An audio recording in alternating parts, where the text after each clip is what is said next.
And good afternoon, everyone. Welcome to Smudcast number 728, What Makes a Bad Isekai, Part 2. We're continuing from yesterday, not because we particularly like the YouTuber or the video, it's because we've never encountered a guy like this who seems to have some understanding of what he's talking about, and then he'll explain something, why something is good, and then reaffirm it why it's bad. It's very strange. It's kind of like you have like a pizza you buy, but there's anchovies on it, and you hate anchovies. Therefore, the entire pizza is ruined because you can't eat the anchovy, or you can't eat around the anchovies, or something. It's something like that. Whereas his favorite pizza, nothing can compare to, and always using the Ascendance of a Bookworm as the best isekai, or the only isekai that's worthy of his criteria, and ReZero is constantly getting attacked on. So, what he sounds like to me is rather that. He's only going to eat a steak if there's ketchup on it. I'm not saying Ascendance of a Bookworm is bad, but it's not the be-all, end-all of amazing isekais. It's really not that impressive. It's nice, but man, it's flawed. Yeah. But there's all kinds of isekais. There's all kinds of isekais, and this is the problem when we're talking about a genre. Unless you're talking about a very specific type of anime, like we talk about Napolitana pizza, you can go to Naples. They have the exact measurements with the exact ingredients from the exact brands, the exact pizza oven you have to use, the temperature, the timing, everything is like written down. So there's one way to make Napolitana style pizza. That's the argument that he should be making. Like, oh, this is what makes a good isekai. These elements at this timing, and then he has to apply that to everything. And he needs at least 3 or 4 examples to make it worth our while, or else he's just like, well, I just like one thing, and so far all we know is the Ascendance of a Bookworm. So this is the problem. You do not say, well, pizza has to have, yeast, carbohydrates, and some sort of liquid, and that's it. And you're like, okay, so anything that can bake, essentially, from a grain is a pizza, which is not correct either. So he's gone way too broad, and then he cut all that broadness out and went to a specific example, and then he's, oh, no, I really like this one. So it's funny to have this sort of bias and then a blinder and then another bias to go with it. It's funny. Yeah. Flammkuchen is not pizza. Okay. It looks like a pizza, but it's not a pizza. There's many things that are not pizza, Wisp. I don't know what that is. I posted you about the flame cake. The flame cake. North German flame cake. It's a North German thing. All right. You commented on it. I don't remember. The flame cake. It has no tomato sauce. It has something completely else on it. Yeah, well, there's many round things that smell like pizza but aren't pizza. Yeah, flat bread with stuff on it. Oh, I've seen flat cheese called fricos that are Italian that have nothing to do with pizza, but you can make them. But not all flat bread with stuff on it is pizza. Of course not. Anyway, this is a case of us observing the man's thinking process, not so much why he hates ReZero so much. It's sort of, that's just his outlet, and we're like, okay, let's see where he's going. And it's just this bizarre backwards style of cherry picking and straw manning. No explanations why. Well, there are explanations. They're just retarded. I wouldn't say they're horrible, but they're... He didn't give whys, really. It was all a lot of subjective wish-wash stuff, but the why question he's been ignoring most of the time. I don't think he's thinking about it in the first place. It's not that he's deliberately omitting it, it's just that he's not thinking of it, because it's all totally clear to him, so there's no need to explain it to us. Yeah, and his examples don't really make sense. Like when he used Mushoku Tensei, and I was confused because Mushoku does the same things that ReZero does, but he likes them in Mushoku and not in ReZero. It's so confusing. Yeah, and his criteria was, why is there a protagonist and why is he in the world that he got isekai to? And when he said that the isekai world, it needs to be bad, like you don't want to live in it for whatever reason, otherwise the isekai is bad. It's so weird. Anyway, let's continue. I think this is where we left off. I couldn't remember. It's definitely around here, so let's just continue from here. 13 minutes and 38 seconds. All right. It is anything important. Instead, it has to commit to a full 20 seconds of horrible torture porn because it knows exactly what kind of edgy weeaboo this shit is supposed to appeal to. To clarify, I'm including Japanese people in my definition of weeaboos. I'll explain this in another video. Whereas fapping of a weeaboo has no such need for exaggerated theatrics. It's almost boring with how quiet it is in. It's a slice of life. ReZero is not a slice of life. These are basically different genres within the genre of isekai. You have an intersection of genre. See, this is now his point like continues to keep getting more confusing because now he admits himself that Bookworm can be seen as boring because it's a slice of life. There's no actual story, but then he says ReZero has a story, but it's bad. What he doesn't understand is that ReZero a lot of the time is relatively normal life, but the major problems in that world are so dangerous that they don't just border, they go right into blatant horror. And it's a different type of horror each time. The thing with the bunnies is that it all happens in complete quiet. And you already know everybody's gone. And then this one bunny appears. And it takes the scene takes its time in order to let you understand, to let it sink in. And then it gets out the sledgehammer. Or rather the carving knife. Yeah, and I don't see what's inherently wrong with violence or gore or depictions of sex or fear or horror. Like any of that's part and parcel of the story you're trying to tell. Like, can you imagine Cowboy Bebop without action? Yeah, but look, there's the other thing. You look at the bad ending where the world froze over and Subaru broke off his arm because it froze.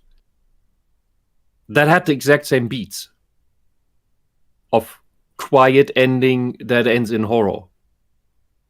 I would even say that because he's using the bunny example, that he disproved himself again, because like he says that the scene is so long because it tries to be torture porn, but like afterwards when he dies to the bunnies again, it shows nothing. It just shows him like you see the bunnies and he's like, oh shit, I know what's gonna happen, I don't want that to happen, and it doesn't show you anything because you already know.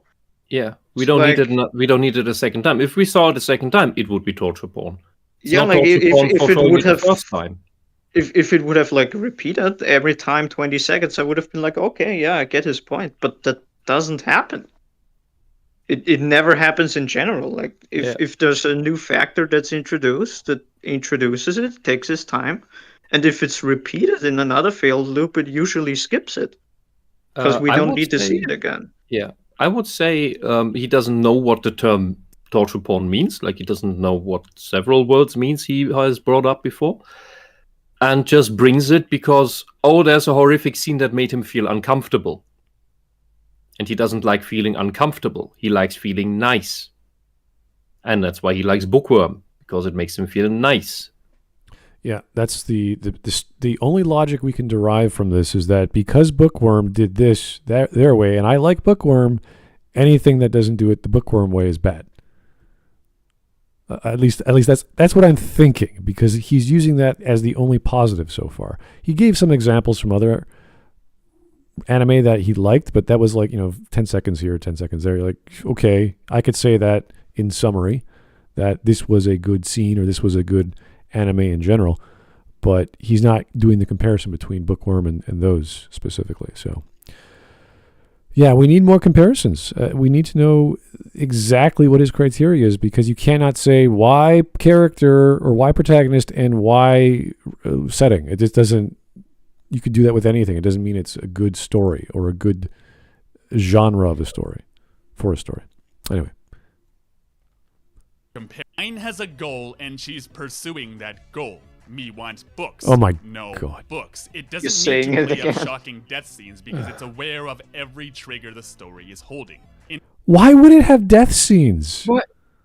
This is insane. That is the worst strawman so far, I would say. It doesn't need death scenes? He keeps saying that like the bookworm story there's a goal, but he's therefore insinuating that in ReZero there is no goal, which is not true. It's just objectively false. And of course there's no death scenes in Bookworm because it's not an action story. It's a slice of life. It would be weirder if there was like a lot of death scenes. That would be actually kind of interesting. Yeah, there's no I point don't know in where that. he's going with this. Okay. In other words, comfortable being quietly meaningful, whereas ReZero seems like it feels the need to be loud in order to cover up for a lack of meaning. Okay, there's nothing wrong with a story literally having this character be excited or explode or have scenes of action. And if you don't derive meaning from that, you'll be like, this is a boring show. I'm not going to watch that. But you did. So your brain went, oh, this is a thing. Oh, this is going on. He cares about this thing. He's excited. People died. He died, and then he got reset. And that's the nature of the show. If you don't get that, you're not going to like it. But there's nothing to get. It's just what happens. That's the mechanics of the universe he's in. Calling ReZero loud is probably the... can I say greatest mischaracterization of that show? I don't... And If you want the to- thing I latched onto with that sentence was that he said to cover up its lack of meaning. Like, what Yes, do you that even is the mean? second problem. But if you want a loud anime that is blaring its content at you, watch Macadamia Wasoi. It's a magic school comedy. It's kind of like I think what we said like in the part one. The loud thing is really confusing because ReZero has a clear direction in how it writes the story. It has calm points, then something goes wrong, then it dips, and then it goes up again. How is that loud? Yeah, the use of that adjective is just completely wrong.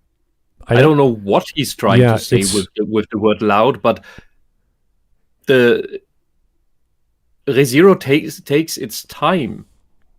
I'm going to assume he means the action and tension and conflict, the violent conflict gets ratcheted up very quickly.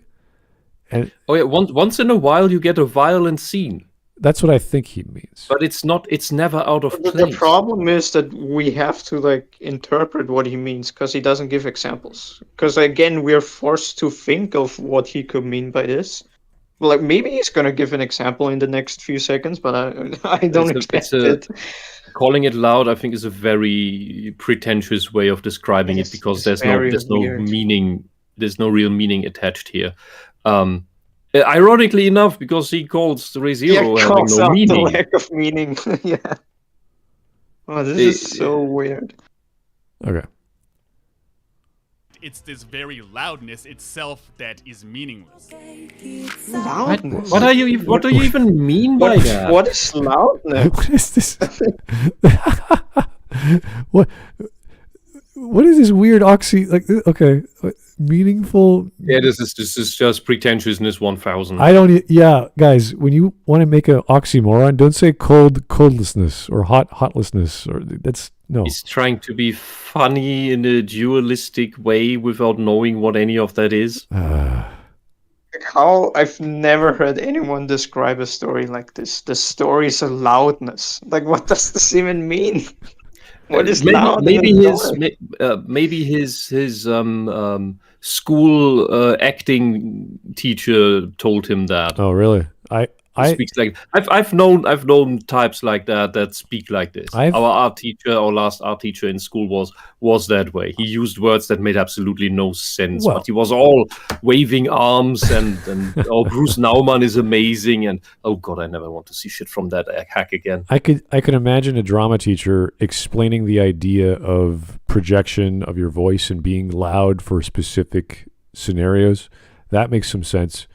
I might get that word from my writing teacher to explain a scene, or not a scene, but a piece of a scene on paper, like writing, that feels as if the words are screaming at you, not because there's action. Or the action is Not necessarily the action, but because it can be that the text is so action laden in a very small space, like one page, but it feels like you're reading 3 or 4 pages worth of content. It's more or less the pacing and the style is so quick and to the point that it feels like, holy crap, a lot just happened in 5 sentences, and the sentences were like 5-6 words long. It's screaming at you.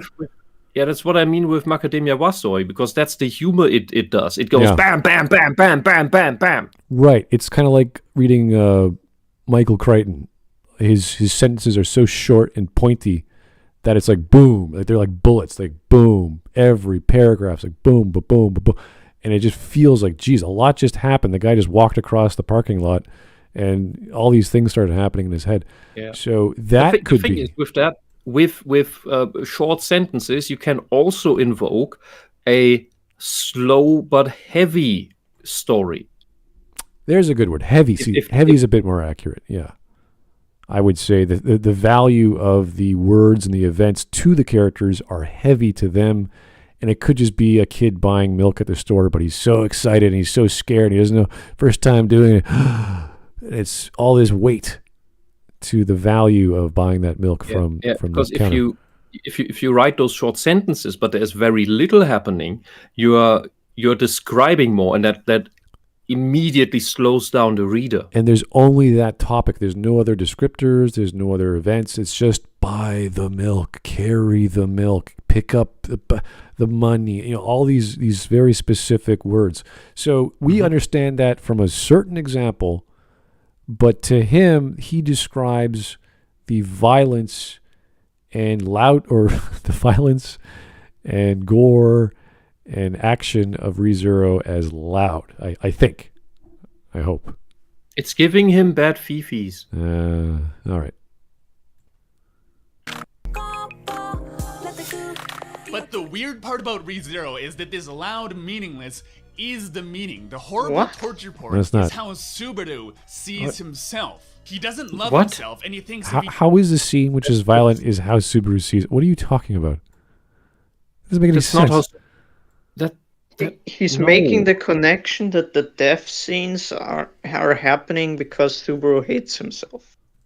That is not trying to make like a meta connection or something?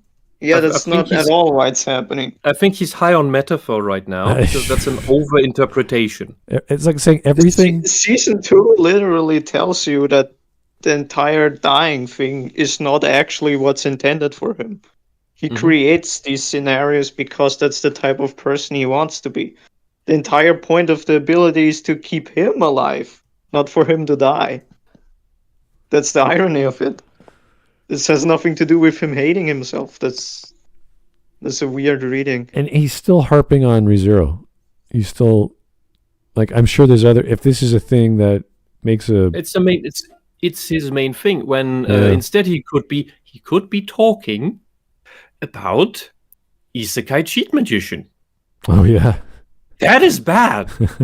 That thing is so fucking bad. Yeah, not a fan of that one. Oh my god. Yeah, there's quite a lot. If you want to know what bad writing is, you can watch that. Yeah, there's just Mary Sue characters, and it's just you sit there, you're like, okay. What? It's totally bland. That is really characters that aren't characters. Yeah, they're just there to be a power fantasy. It is super. It is just boring. Yeah, I've never seen fantasy fights being boring. Oh, believe me, there's worse. There's the ultimate Mary Sue. Sure. I'd be happy to show. Anyway, let's just keep going. I seem more to than dodge everyone these else, things. it'll all be okay. So he wants to suffer. He wants to be the tragic hero who No. takes the pain, so no one else has to. No, but then he wouldn't die in the end if that's what he wanted to be. Then he wouldn't fail all the time. Look how he failed in the sloth plot. Holy shit. That's not heroic. How he ran away with Rem. That was not heroic. This is extra funny now because he's trying to explain his point with the scene where the witches talk to him. Even though the end point of that scene is that he figures out that he should be dying less because he also deserves to live. So he's once again defeating his own argument. Mm-hmm. Oh, this is so weird. どんな思いでいても一番辛いのは自分だって言い訳できるもの。俺が悲劇の主人公ぶってるってのか。 So focusing on the horrible torture porn is actually kind of brilliant in a way. The suffering is completely gratuitous because, well, in the context of Subaru, he is. Subaru is the one who is trying to find meaning in meaningless deaths. So, in a way, being completely fucking meaningless makes it meaningful. Obviously. No, he just doesn't know what the right path is, so he does the thing that seems the most obvious. And then over time he tries to figure out, well, okay, that didn't work. How do I, what should I do different? How should I conduct myself different? How should I plan different in order to avoid the bad outcome? Because I actually want to save everyone, which is what he ultimately, almost all the time, eventually manages. And as the series continues, he dies less and less. The sequences between deaths take longer and longer because he's fucking up less. Did you notice that? Did anyone notice that? It's actually really interesting when you note it in like the written material, because like this was a big point back in this arc in season 2, where like when you were reading it, it was very obvious that by the end point there was like multiple chapters of him just succeeding and not dying, and it was really great because it showed it showed exactly what this scene he just showed that he didn't finish, which is funny because it would have disproved his point. But it's exactly after this scene where he keeps winning, he keeps doing everything right because he's growing. But no, it's gratuitous, it's loud. It's meaningless, meaningful, whatever that means. I really do not like it when people use this this and its opposite as a terminology, unless the examples are so bizarre that you have to use a word that doesn't make sense to you to explain the thing that makes sense, because clearly he's finding meaning in it, or else he wouldn't have said that it's meaningful from the loudness or whatever the heck he doesn't like. It's like he can't describe it properly, as Whisp was saying. He doesn't know how to use words properly. So he's just saying whatever makes sense to him. He could have said snafu. I don't know. He doesn't have the vocabulary. We get that he doesn't understand exactly what to say.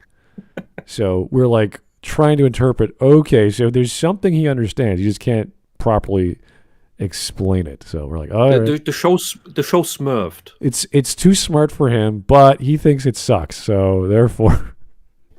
This is a really bad case of a fan who likes anime. He goes, well, I don't like this one. I don't know why. I just can't explain it. This is like when I was in high school. I didn't like a poem.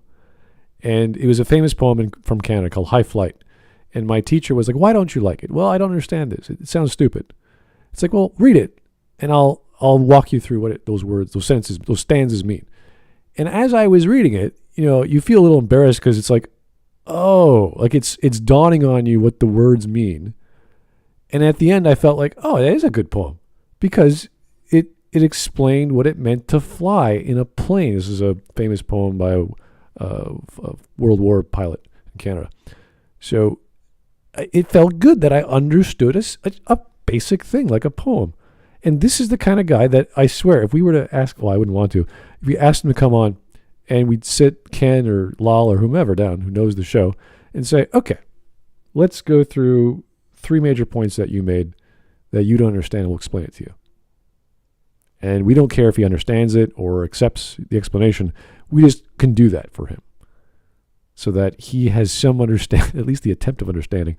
Because I feel like he's in his own little bubble and no one has talked to him about this. or at least from the comments from last year, because that's when he made this video. I don't think he has seen a lot of stuff. Well, he's seen. I mean, Sentence of a Bookworm is very specific for isekai. It did get overlooked a lot. So, he could have brought up Otome Game instead. That has less problems.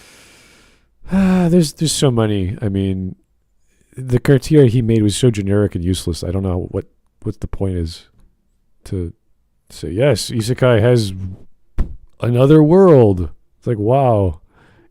Should the world be there? Should the character be in that world? Sure. Why not? Anyway. Problems with this, but keep this in mind as we talk about waifus. Why? The problem with waifus in ReZero is that basically every single one of them talks in whatever way makes them the most waifu in that moment. What does that mean? To clarify, What? I'm not saying we shouldn't have hot waifus. Trust me when I say You thought that was necessary to censor? Grow up! So, Fucking creep. he likes waifus, but there's something wrong with waifus in ReZero because they're too waifu-y in in the show. What? The women are too attractive? The women are too women. What does that mean? I don't know. What does that mean? Rem and Ram have extremely different characters. Yeah. Again, That's not how's that waifu Yeah. or Emilia, which is I think she's very difficult to pinpoint, to be honest. this is like going to the restaurant and you're getting a very delicious steak. It's like it's too delicious. You can't serve this to people. They're not going to like Put it. ketchup on it. Put the thing that makes it less delicious so I could appreciate it more. Oh boy. this. Get the waifu shit, I really do. But in ReZero, it's very often at the cost of personality. What? For example, What does that mean? It never is. What are you talking about? It never is. It never comes at the cost of character. It's always These something are- that has to do yeah. with the character. These are What are you talking extremely about? well-defined characters. What Yes. what does he mean by waifu? They all have their own modes of thought, of emotional response, of interests, of dislikes. Like The whole reason why every Rem girl's is so conduct is popular- completely different. The reason why Rem is so popular, even if it can get a bit annoying, but it's because she had an entire character arc that made people like her so much.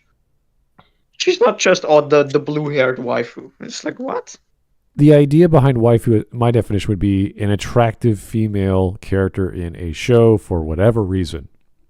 And his argument is they're too attractive in whatever they are, whether it's visual or social or whatever, that it takes away somehow from their personality. Do you have to appease your ugly girlfriend? What is happening? Like, what is this? This is very confusing. If he's about to say, because I'm looking at the screen cap, if he's about to say that this scene with Echidna serves no purpose other than to make her a waifu, then again I need to ask, did you finish season 2? It's very obvious why she acted like this in this scene. If you actually watch the story, you know. I had to rewatch it to really dig through what the hell is going on in this story. Because it's not a simple story. Yeah, it isn't. Okay. Especially like with all the things that the author clarifies. Like the reason that Echidna refers to her like self-pronoun she uses boku, because she read Subaru's mind, so she knows that that's something he likes. So she refers to herself like that. Like all But these she small wants to appeal things. to him. Yes. All right. Let's keep going because he's going to give an example, which is amazing. Be this witch of greed who is able to screw with Subaru's mind. She's cunning, selfish, and seductive, yet surprisingly soft-spoken. If you're cunning, selfish, and seductive, you're not going to be loud like you dislike. You're going to be soft-spoken. I need to hear that in full again. Yeah. Because this shows that this guy knows nothing about how people function. I The get funniest waifu part shit. is that Echidna is like the worst character he could use for this example, because she's like easily one of the most complex characters in the entire story. Like that's That the we also know worst the- example he could use. Yeah, that we also know the fewest about. Yeah, she's like one of the most interesting characters in the story, and we barely know anything about her yet. Yeah. The other witches are easier to read. Yeah. And Echidna's connection to Emilia is... Emilia?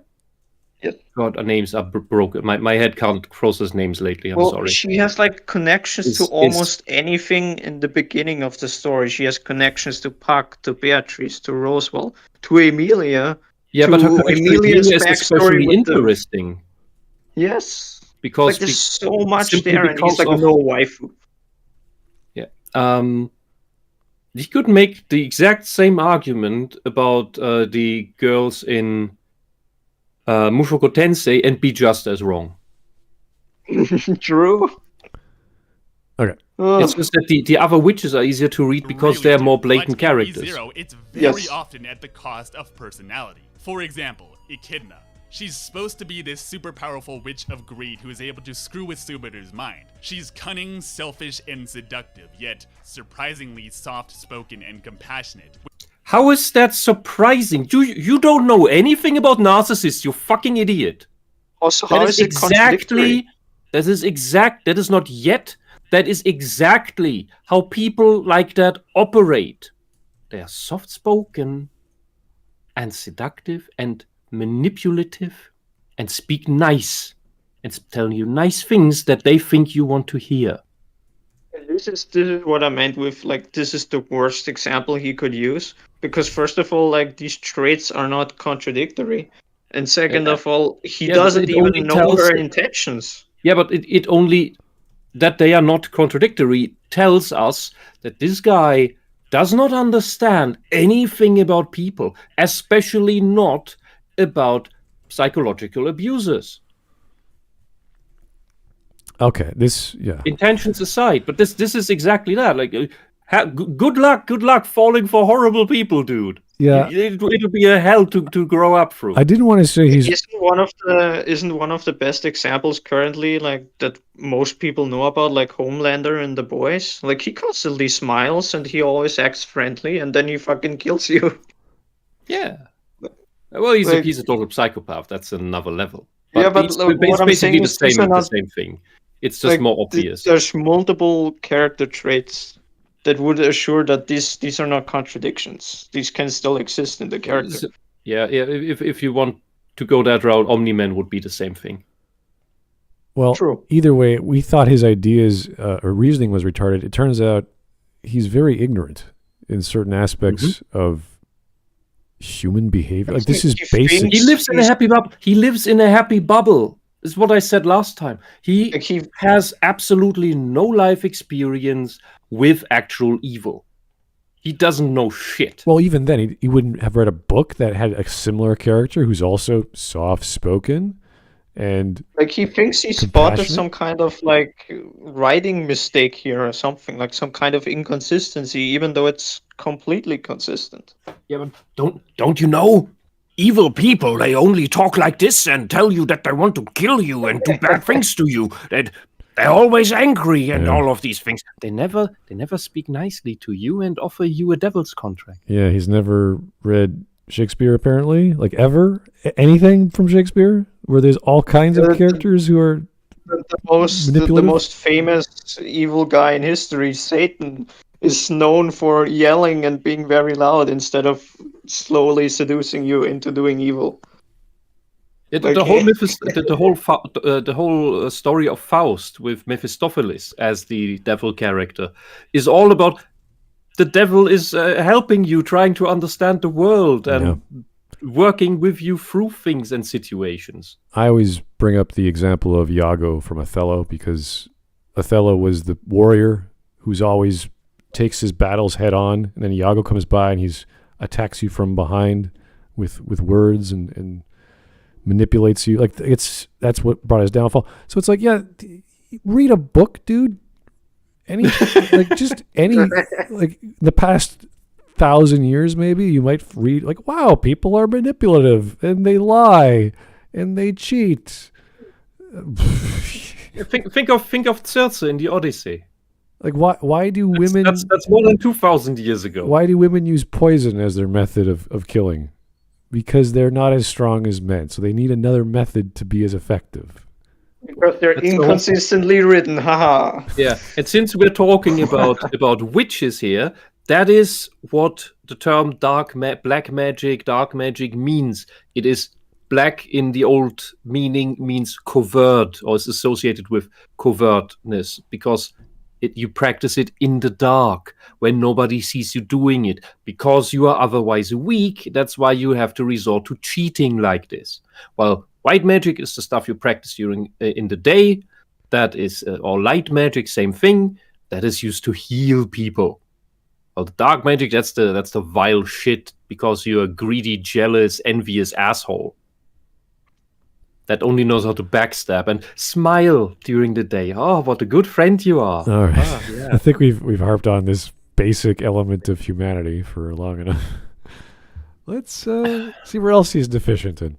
He's lucky that he hasn't run into scene it. Where he's able to share with her his power and finally relieve the solitary burden of his existence in this world, returned by death. This scene would be extremely moving if she wasn't, for some goddamn reason, this entire time reacting bashfully to the most trivial shit this 17-year-old weeaboo says to her, like he's fucking Brad Pitt or some shit. そうじゃなくてもお前を覚えていたい。はい。 And if she wasn't also just randomly using the wrong pronoun. She definitely says boku because it's supposed to give her a specific type of waifu edge, but she's just not even a little bit written to fit the type of girl who uses boku. Specifically, What did you the just thing- explain, Ken? Yeah, this is the thing that the author explained. She literally uses Boku because she read Subaru's mind and she knows that this is the type of girls that he was into back in his old life. Yeah. So yes, we know that it's not the pronoun she would usually use. She only uses it because of Subaru. It doesn't need. Yeah, it intentional. doesn't need to. It doesn't need to fit with her character. She only does it because she knows he likes it. Yes. That's the manipulation part. And the thing is, like, he says that like the scene later on, it's weird because like he shows this scene, but he's talking about the other scene where like he cries in front of her because he can like reveal his ability, and he says that scene is now meaningless because of how she acted earlier. Even though again, like both things can be true at the same time. She could be manipulating him in this scene, but she could also be genuine with her reactions. She even says in her party, like when they part and when they never meet again, she even says that she does like him. I choose to believe that she's honest when she says this. We have no reason to believe that she doesn't like him.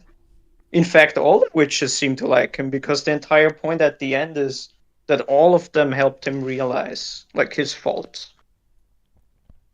The thing about people like Echidna is that they believe they have to manipulate and can't get the other person in any other way. That is the insecurity of the narcissist. Okay, let us continue. Kuko is the exact opposite of someone who would do this tsundere shit. Like, what the fuck? Now, I'm not saying you can't have waifu bullshit that does fit into the story. Like, that part where he forgets that the tea is made from her bodily fluids is legitimately funny. Is it? Oh, so you like disgusting humor, but you don't like horror. Are you damaged? And I'm not talking about the eye. Also, I feel like the thing with the pronoun, even if you didn't know about the offer thing that I explained, if you just thought about it for a bit, especially in the context of the entire story of that season, surely you could figure that out by yourself, what she was doing here. Like, he can't be that dense, right? He is. Or maybe he is. He is. Maybe He is. He is. Also, since we're talking about it, the whole body fluids thing is a witch thing that is also used in ideas of making binding people to them, so that they use their body fluids, usually their between the legs blood, mix that into something, so in the belief that will then bind you to them. This is the And basic also idea had a of their story- love potion. A story explanation too. Like it wasn't just haha funny bodily fluid. Like when he drinks it for the first time, she explains that she stabilized his witch factor, so that they can talk and that it stabilizes inside of him. So it is a magical thing. Yes. Okay. But the tsundere shit is just so randomly and blatantly waifu that it sucks you right out of every fucking scene with Why? her every time it happens. And yeah, I know there's So because she's manipulative, therefore it's bad? No, she's saying because she's waifu, it's bad. He interprets these scenes as being waifu scenes. She did not come across to me as a waifu I because she is so disjointed. he's associating the waifu-ness with her behavior or her personality in general, which is Also, I fine. just remembered another thing that, again, it defeats his points with the scenes that he shows at the end of the very first scene, this is the one where they meet for the first time. Subaru literally realizes that the way she acts is weird and then concludes, oh, so you are a witch after all. Like, he understands that the witches act weird. Like, he realizes that the way she acts is not normal. It's intentional. But how is this bad? How is her having a personality, having the ability to read someone's mind, trying to appeal to what they understand that they think they like, and trying to act that way? How is that bad? Like, what is wrong? Like, is there something with this scene that's bad? He wasn't smart enough to understand that was what's happening. Oh, so Subaru was just not very bright, or he didn't understand that she could read minds. Oh no, the video guy didn't understand Oh, it. okay. Subaru did understand it because he makes the note that so you are a witch after all. Like he understood. Yeah, and He understood Subaru what has was had to happening. deal with enough maliciously manipulative people at this point. Like the first thing he does is like he doesn't even want to talk with her. Like she says she's a witch and he's like, oh, I don't want anything to do with that. Like so, like he already has this preconceived notion that he doesn't want to have anything to do with the witches. And then at the end, he kind of befriends them. Like it's all story. It all has meaning. I don't know what to say. Let's just keep going. something like, well, actually, this is super deep and brilliant because blah, blah, blah, blah, blah. No, shut the fuck up. You know just as well as I do that this was put in here for waifu purposes, and it's really, really dumb and terrible. Why? You need to get your brain cells back from that orange cat that stole them from you. Like, I don't know what else to say to that. Thing is, like, the entire thing we just talked about was not, like, I explained the entire reason why it's like this. It's not just waifu. It's just you didn't understand what was happening in the story. It's the only conclusion I can come to. Yep. Like, you're not intelligent enough to understand a layered character. That's the only thing I can say. But like, let's actually consider the waifu factor. Let's eliminate it. Let's say it's not an attractive female. Let's say it's an ugly old man, and he could still read. I don't know. He could read into Subaru's mind, finds a form of language for a honorable male that Subaru likes. Doesn't matter. Pick a pronoun. Don't care. And he uses it. And Subaru's like, "This is kind of weird. This is strange. Why are you acting weird?" And that's the same scene, only different gender, right? Yeah, why are you trying to imitate someone I look up to? Yeah. He'd be like, "What's going on, dude? Why are you acting this way?" Like, if it was a man, it would probably try to act like his father, because he respects him the most. Sure. And he would then the reviewer would go, He "Well, would this then is notice it and would go, why are you acting like my father? Why are you doing this? yeah." And the reviewer would go, "Oh, this is okay because it's not a waifu. It's a mind-reading magician or whatever." I did this to appeal to you so that you like me and you do what I say. Pretty much. Would that be okay? But because it's an attractive young girl or witch, magical person, therefore bad. I do not understand this. Also, this even goes like beyond the anime. This is just like classic things. Like Wisp said, it's more of just like that the witches appeals like to the femme fatale stereotype because it's like, oh, it's the attractive magic user, but they're actually very dangerous. Yeah, the deadly Like, seductress. Yeah, like all of the witches have this. They either appear innocent or seductive. And then it's like, oh shit, they're actually very dangerous, and you need to be careful around them. Like, this is all thought out. It's not just all waifu. I know, but this is basic character design. This has nothing to do with specific personalities.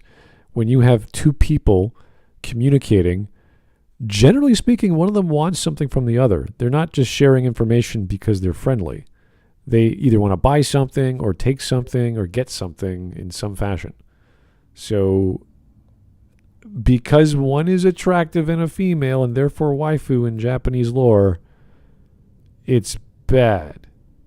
It's just so weird because, like, Whisp, I don't know if you would agree with this, but like when I was going through the story, both like watching it and reading it, I felt like every time that Echidna was on screen, it was like some of the most interesting things in the entire story. Every time they had a conversation, it was very captivating. Yeah, I would agree with that because she is. Echidna is actually an enigma. Interesting. She is she's extremely difficult to figure out what is really going on, what her actual plan is, what her relation to Emilia is. Like, why do they look alike completely? Is she the same person? That's what I thought in the beginning. Like, it's a time thing. Don't spoil, please. Or is she trying to imitate Emilia's looks because she wants to appeal to Subaru? One of the like interesting things that you mentioned is like the very last scene she has with Emilia when she passes the trial, and she still says she hates her, but she just suddenly starts crying. Like, she just cries all of a sudden and looks at Emilia and is like, what does that mean? Why is she crying? It's like, she's such an interesting character, and for him to say, oh, she's just a wife, she's just appealing to the weeps, it's like, what? Well, even if she is just a waifu for that scene, there's nothing wrong with that aspect. Even if she was, he can't just say that it's not in her character. Like, it's still, this is the thing that we said before with the whole, those are not contradictory attributes. It still checks out. It's still consistent. All right, let's keep going. This is characters with actual depth. Tell me, have you noticed that the characters without verbal tics are generally the important ones? Emilia doesn't have one, neither does Echidna. Wrong. Emilia does have a verbal tic. She says Sugoku. Like, her entire thing is that she always says something, then she's like, Sugoku. Like, that's a verbal tic. Beatrice has a verbal tic. She says Kashira after everything, which is translated as I suppose. Yeah, hers is very obvious. Roswell has a verbal tic, but he's a male character, so I guess he doesn't count. Like, Garfield, kind of. He's also a male character, so probably doesn't count. But like does Felix have one? As a cat people, so it's all nya. Yeah, he says nya, so. Yeah, but this is probably a like race Emilia and Beatrice are main characters. They have verbal tics. So, like, again, he's just wrong. All right. Or not very perceptive. Yeah, not very perceptive, I guess. It's just wrong. Pronoun thing. It's a need to hide the huge gaping void where personality should go with some annoying bullshit. Okay. Perhaps I was focusing too hard on trying to sound cynical in my video ripping off Yahtzee, but this is what I meant when I said ReZero would be a good anime if it literally cut out half the fucking dialogue. Some is okay, and honestly, not every character needs to be deep. I have an entire... Wait. Not every character needs to be deep? I thought that... He wants to cut the dialogue. What? Didn't he just complain that the characters lack personality? This is a really weird complaint. Like, I've never heard someone say this story has a lot to a lot of the characters. I wish more of the characters were less interesting. That is a very weird complaint. I want the characters to be bad. Like, what? I wish the story was more flat and superficial. Yeah, I wish the story was less interesting. What? So I wish it was less complicated, so that my smooth brain could follow, like bookworm. Oh my god, is that the whole explanation? Me want book? Is that why he likes Bookworm? Because it's so simple? Because he doesn't need to think? I'm starting to guess that is the reason. But the thing is, now he shows Steins Gate on screen, and when you look through his channel, he made like a bunch of Steins Gate videos. Is he about to say that the characters in Steins Gate are flat? Which I would kind of not really agree with either. Maybe he thinks it's funny enough that he doesn't notice anything else, and he's just when for I the think jokes. Steins Gate and flat characters, the only ones where I could kind of think in that direction is Moeka, like the glasses girl with the phone, and maybe Ruka with the whole, like, he's a joke character, kind of, but like they still have character. They might be the least interesting ones. I would be my most good faith take on his argument here. If that's even the argument he's making, like, I don't know. Maybe he's about to say that all the characters in Steins Gate suck or something, but he likes it anyway, so I don't know. He's so unpredictable with his takes on all of these characters and stories. I don't know where he's going. Yeah, Maybe he's the type who, if he at 14 had watched Evangelion, he would have liked it. like Wisp, how would you describe the Steins Gate cast? I never grew out of it. eccentric. Like, is there flat characters in Steins Gate? Not, I wouldn't say they're flat. I'd say they're the girl like on the left. She's shy, like she knows she likes what's his face, but she's very closed about it. But all the characters have their own misgivings, but they're not flat. So they care about each other in their own way. Sometimes they hate each other because they start off that way. So it's, the story is so weird with Steins Gate because it's so simple that what happens that he can make this weird microwave time machine thing that screws stuff up. So he's terrified of the results and he's trying to fix his mistake, and that's the entire story. So everyone is always either disappearing from existence or why are you freaking out? Like, what's wrong with you? Why are you doing this? And then they have to figure out a problem. So I would say the characters are under pressure, very simple. And then as they resolve that conflict, they tend to open up. So they express their emotion to each other a little bit better as a result. I'd agree with that, yes. Yeah, so they're not simple. They're not just one-dimensional. There's lots of, like, this guy is a goofball through and through, but he actually cares about, what's her name? He keeps calling her name different. She calls him by... Mayuri? He romanizes her name. Christina, I think. Kurisu? Yeah. So he... Christina. Yeah, so he's kind of trying to be a charming goof, but he actually does care about her, so... I would just describe them as realistically acting people. Yeah. Yep. Video on why Steins Gate is a masterpiece because everyone but Okabe and Kurisu is a shallow cliche. But no. not See, this is what it's like. I did not expect that a guy who makes who knows how many Steins Gate videos is about to say that Okabe and Kurisu are the only interesting characters in Steins Gate. That's a weird take. Also, he says they are stereotypes only, which is also wrong. Because, like, the whole thing, there's, like, this whole arc that Daru has, where he's like, oh, he's the 4chan pervert guy, the fat guy, that is like, oh, he boobs. But then he has, like, this entire arc where he's, like, where he realizes that Suzuha is his daughter from the future, and he actually acts like a father towards her, and he's, like, he's not being a pervert, he's genuinely, like, sad that she has to leave now and that he's never gonna see her again and all of that. So like I would say they break their stereotypes, if anything. I don't think he has seen much stereotypes before. That's why he can't make the connection. Go watch Excel Saga. That has fat otaku stereotypes. Oh boy. It has many things. That's everything. It's things you didn't know existed that are now a thing, that are now in that show that should never have existed in the first place. Anyway. But like to go further into this point, so is he saying that the story can only be good if there's a minimal amount of interesting characters? There has to be a Goldilocks element.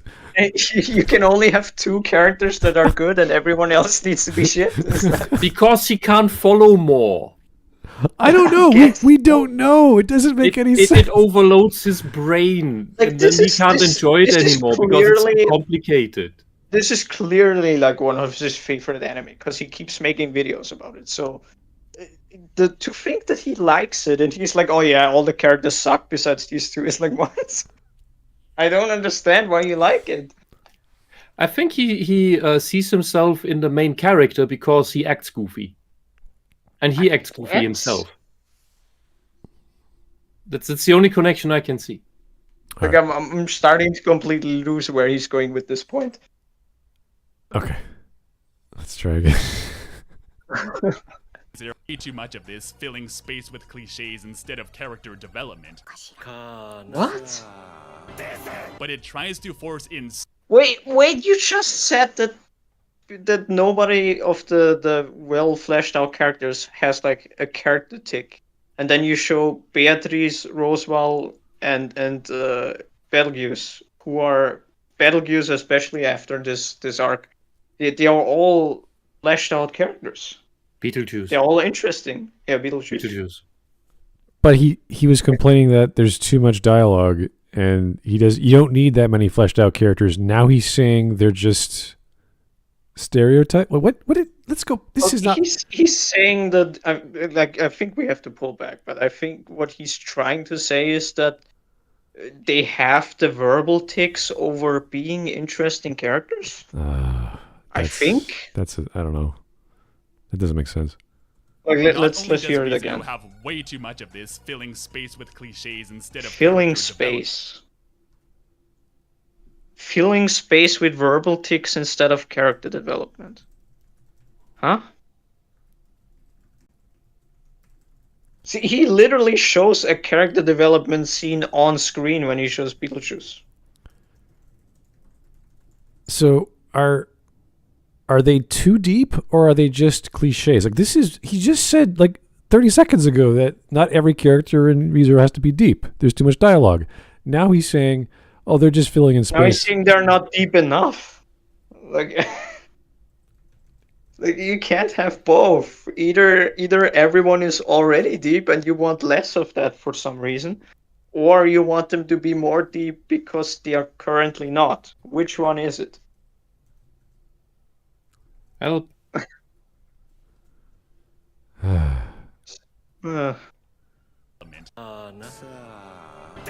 But it tries to force in so many emotional moments with these non-existent personalities that even the legitimate emotional moments are undermined by all. What, did you mean the witches, or did you mean all the other side characters?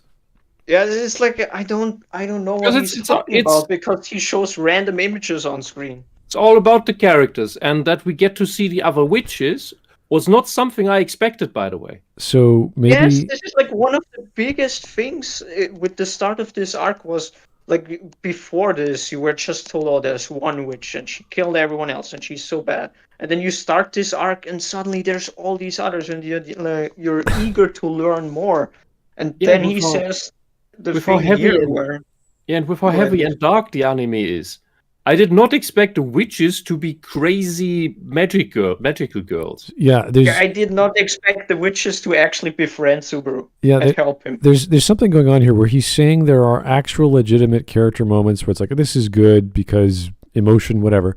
And then he's saying there's cliches. So it's like, okay, you can't have a character... The problem I'm having, especially like again with the screen cap on screen right now, is like he said that the character movements are undermined because of some other bullshit. And he's showing this scene, which is where Echidna makes her like offer for her contract, where she quote unquote reveals her true self. So I'd like to know what about this is undermined. Is he gonna explain this? Probably not. But like, well, it is possible to have a character who's based off a cliche that has character development and other elements, and the writing could be up and down. Like the writer could be like, oh, I'm going to focus on something else, and then they'll just fill in the blanks with this other character. And then the next chapter, they'll use the same character and they'll flesh them out. And they could have this roller coaster of good scene, bad scene. So that is possible. But he has to be very specific what he now means by legitimate emotional moments. Does that mean he is feeling drama from caring about the characters on the screen, and then the next scene or the next chapter or the next episode, something is stereotypical and he doesn't like it? Like, I want to know exactly. What is an illegitimate emotional moment? He needs to immediately follow up this point by showing an actual scene, yeah, which he probably will not do. By what he's referring to, I think he means like a forced drama. To me, that's what he said before, because he says there's all these. This is the problem I had in the part 1, where he was talking about like the bad fan service and showed a scene from '86. The problem with him is like he shows just random footage, and while he's talking over it, so now I don't know, is he talking about those scenes, or is it just background noise that he's adding? Because he doesn't explain it, so we kind of have to. But he has assessed it as the bad thing. So his is he talking about believes his probably as an example, because he has assessed it as a bad thing, so he shows it as the bad thing that he has assessed it as. Is he going to explain what about it is bad? He knows that he is right, Ken. He knows that he is right, and that's why he uses it. So he shoves all these arrows into our faces, because his teacher wasn't thorough with him to mark all his arrows in his tests.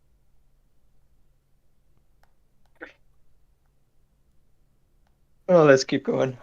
All right. This is at its absolute worst when it cycles through the witches, and every one of them is just some banal, painfully tropey waifu cliche, and the dialogue just feels like it drags on and on forever.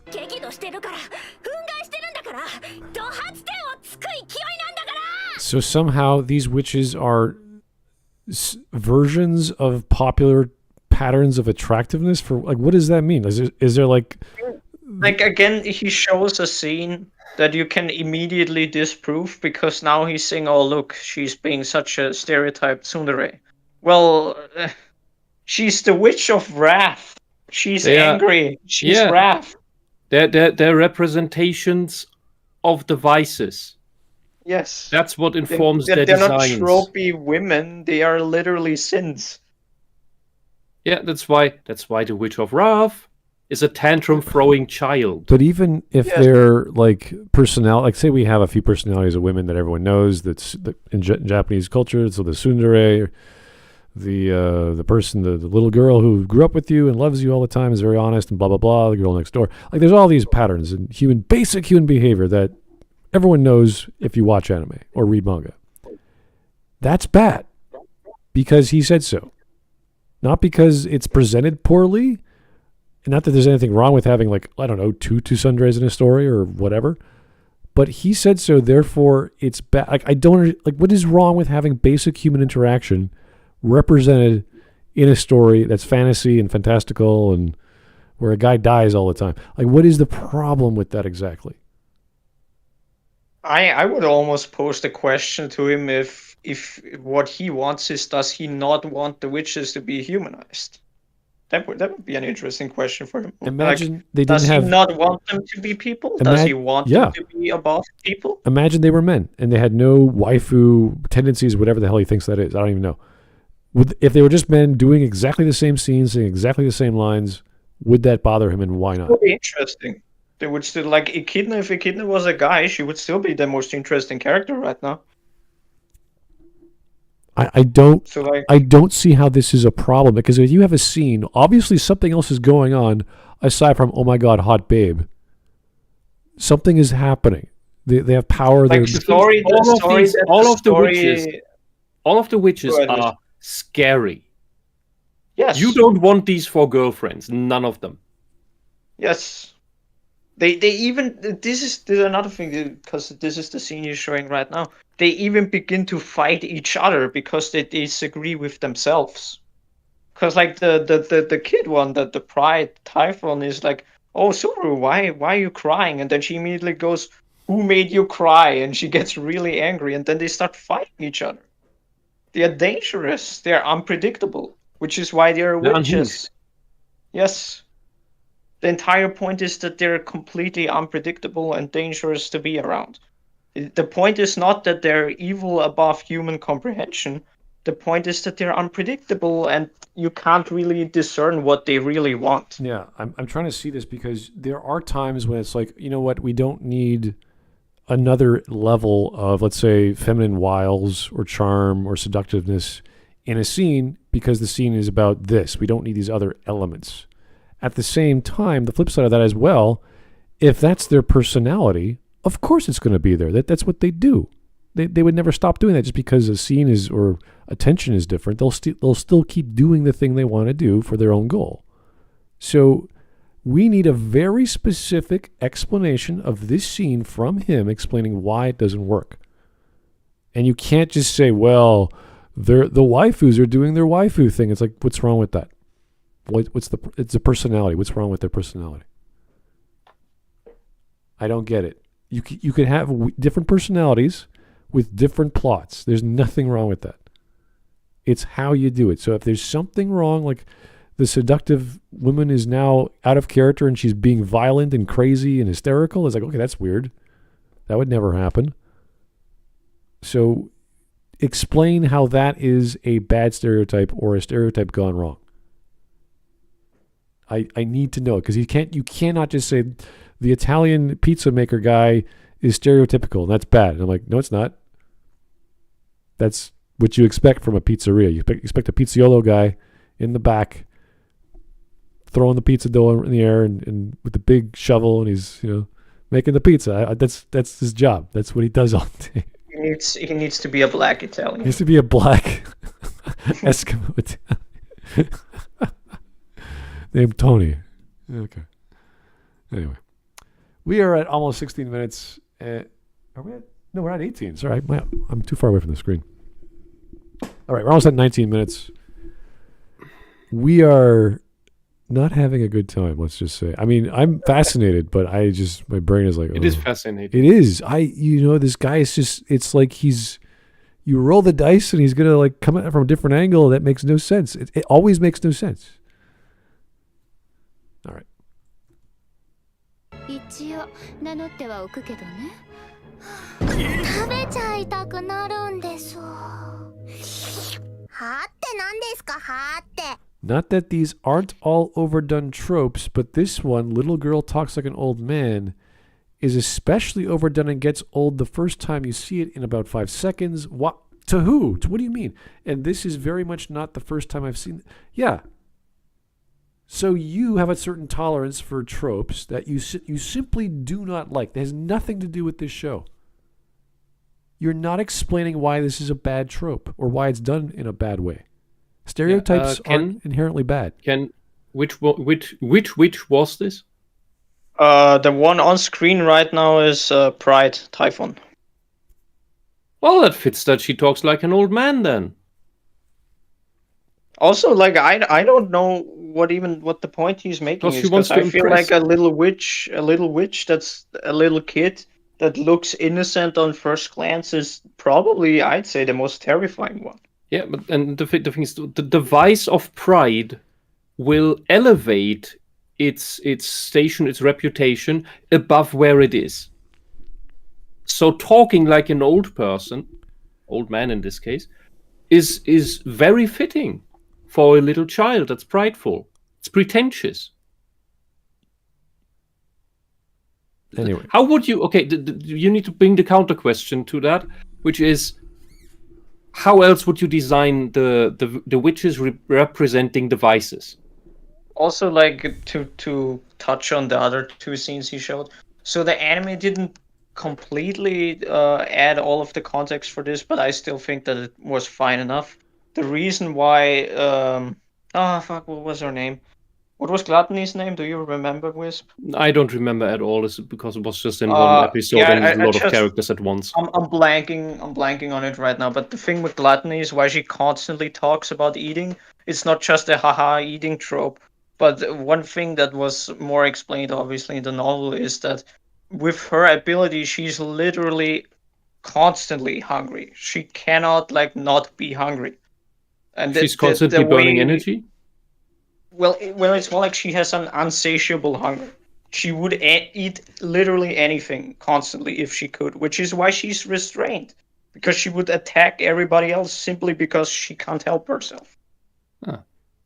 So, and the other one that he showed, which was Segment, which is Sloth. She lays on the ground and has to take a breather after every few words because she's so lazy. Because she's Sloth.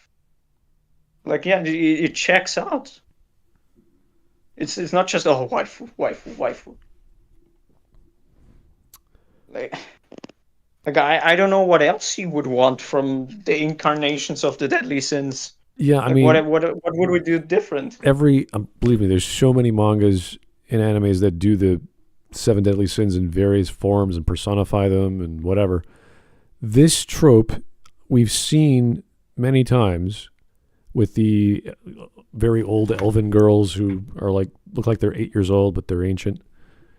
Vampires, etc. So what is wrong with this particular character that is bad outside of you just not liking them being smart and acting like an old man? What's the inherent what about this character on screen is bad, is what I want to know. Oh, I've seen this before in the other anime I watched, so I don't want to see it again. I want the new thing. Entertain me. He's a hedonist. Yeah, I'm trying to think of Bradley from Full Metal Alchemist. He was Pride, I think. He was literally an old man. So it's is that bad because he's acting like an old man, or is it worse that a little girl is acting like an old man? I don't see the problem. Also, the thing is, he's complaining about character tics and all these things, but then it's does anything like this exist in Bookworm? No. So do you want characters to be boring? Is that what you want? Yeah, it's kind of interesting when they depict Japanese language in fantasy worlds. They have various social norms that the Japanese would have. That's sort of interesting, but that's because they grew up, they were born Japanese, they had mannerisms as Japanese. Yeah. It's not let's say he just doesn't like the tics. Okay. Yeah. Why does that make the entire character bad? He hasn't explained this. He's just I don't like it. Okay. But why does that make all of these characters, why are every single one of them bad now? He's just not explaining. Because he's bored by it because he has seen it too often. That's all. It's simply all. And maybe that's why something bland, something I will call bland, like Bookworm, appeals to him because something bland doesn't show him things he has already seen. Is Bookworm good because it does nothing? Is that why it's good? Maybe. I would call if you to bring back his wrongly used adjective of loud. This episode is the one I might be willing to give it that attribute because it bombards you with all these new fancy, colorful characters at once. Yes, I think that's fair. But it stands out in the whole anime. Also true, yes. All right. It's a one-time thing that this happens, even. Okay. It's basically mega exposition. Let us keep going. Yes. Let's keep going. I swear, every 20 seconds, we're going to just be a shock.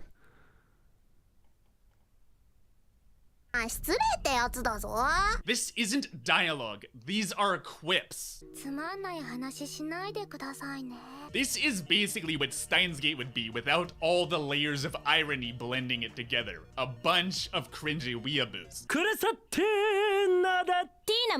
So then when all the witches gather together to get Subaru to love himself, which is one of the defining moments of Subaru's character, it falls flat because, well, What? one, again, all of them are the cringiest, most annoying tropes, just constantly quipping at the screen, but also because we don't know anything about the witch. Her saying I love you over and over and over again is disturbing, but then suddenly him dying and turning this around into an emotional scene just doesn't work because we don't know anything about her. We don't know her motivations, we don't know why she loves Subaru, we don't know why he's important. You never had a stalker girlfriend, did you? Also, see, this is where I will kind of blame the anime, because she had way more dialogue in the novel. Oh yeah. And the dialogue in the novel kind of explains what's happening, but also not really. It's interesting. I'm not gonna like say the entire things she says. Believe it or But not, she's basically alluding to the fact that Subaru and Sadela knew each other already, and that they have been in a relationship, but we just don't know when that was. But she alludes to the fact that there was a past relationship, and that's why she loves him. She even says that her first kiss was him. So, yeah, there's some story implication that's not revealed yet. I'm trying That's why she loves him. I'm trying to remember some therapies back in university that they teach people who are going through depression or lack of self-worth. It's basically you have to change the way you do something in the morning, like an exercise. So instead of brushing your teeth with your dominant hand, use your other hand. And once you're done brushing your teeth, look in the mirror very closely and say, I love you, I love you, I love you, I love you 10 times every day. And believe it or not, it is one of the most effective therapies to give a person if they just there are similar mantras where you don't feel as stupid, but yes, that works. That does work. The main takeaway from this scene in general is just that it's the big reveal that the person that is made out to be like the main antagonist of the entire story actually just wants the best for Subaru and wants to help him. That was the big thing about this scene and her coming here. But he's like, oh no, it's boring. I can't care about any of these characters. I don't know them. It's like you're not supposed to know them yet. That's not the point. The point is what they're doing and what they're saying. All right. Here is Nick Gurr. Thank you, sir, for the tip. I tend not to dig isekais all that often, but there are a few exceptions. One which I thought was fantastic was Now and Then, Here and There. Instead of a magic fantasy world, it's world raptured by civil war and human rights abuses. Fun for the whole family. It is fun for the whole family. Do watch it, but not with kids under 12, please. This is an adult. It is a wonderful anime, wonderfully animated and written. Don't watch it with kids. Yeah. But oh god, I have suppressed that. It is a masterpiece. But yes, it is an isekai. Well, in a way, it's more time travel than isekai. Pretty much. Anyway, these sort of scenes are weird, and they're supposed to be weird. They're magical characters doing weird things that don't make sense to the lowly mortal man who has his own problems. So, like, I think the main thing that he can't wrap his head around is that this is a slow burn story that is not even like halfway done yet. Like, all these things are little tricklings of. It's like what we talked about with season 1. It's like the story gets slowly unraveled, like a package. I don't think he understands foreshadowing, and he doesn't understand allusions to the plot. He needs things spelled out from the beginning. That's what we managed to get last time. The story needs to start immediately answering all his questions, or he thinks it's bad. He's using an incorrect... First off, we know his criteria for isekai is wrong, and he's using other criteria. He's not telling us what he thinks isekai should be, because we could say a murder mystery needs a body, it needs a detective, and it needs a conclusion. We need to know who killed the person. We need that. Some bad murder mysteries don't have that, but doesn't mean they're bad stories. It means they're bad murder mysteries. So you could have the genre be different. You could have a reverse murder mystery. You could have the criminal get away with it. There's all kinds of things you could do. But if you don't make that list and tell us and show us what it means to you for a certain genre, then you're just like, I don't like this. I like this. This is good. This is weird. It's like you're an idiot. You're literally a child. You're playing with your toys and you don't know what the toys mean. You don't know what the colors mean and the interlocking blocks, how they connect and what's friction. And, it's just, this is so childish. And he's a child looking at his fandom or his, I don't know what you're going to call this, his pastime. And he's just randomly saying stuff. And we're like, I don't think that's correct, sir. I don't think you thought that through. I don't even think you know what the words are for what you're trying to say. This is why I would not want to bring him on, even though I said I probably would like to talk to him, because it would be just like he wouldn't know what we're saying. Like he doesn't. My advice is simply read more and read the old masterpieces. Like I would still want to ask him questions of like, what has he actually seen? What has he read? Like, I want to know. I don't want to make like the media literacy argument. I just want to know what he actually knows. Like, what stories has he seen? Mm-hmm. Because his arguments are so all over the place that I can't quite grasp what he's drawing these from. Like, what does he like? Yeah. What has he seen? Why is he making these points that nobody ever made that are so bizarre to us? Like, that would be interesting. But that would be like one of the only things I want to know about him. Okay, so we're almost at 20 minutes. I want to keep going. This is so weird. Yes, let's keep going. It's so funny how yesterday Smut couldn't wait to stop, and now he's fascinated by this character. It's like watching a mental patient. Like, what is this? Like they're in the padded room and they're happy. I love this padded. They keep bashing their head against the rubber, and you're like, whoa, what is going on there? Anyway. But he's happy doing it. I guess. Anyway. There's not someone who's trying to crack his skull to kill himself from the pain or anything. I'm still going to headcanon that he broke out of the asylum while he like disguised himself as a warden, and that's why he has police. That's why he still has put on the lab coat and just walked around. Everyone's like, he's a doctor. He's totally fine. Well, if you work there too long, you pick up on tics, so that might just help to blend in. No, he has become a boring character. He has developed a tick. Oh no. He's badly written now.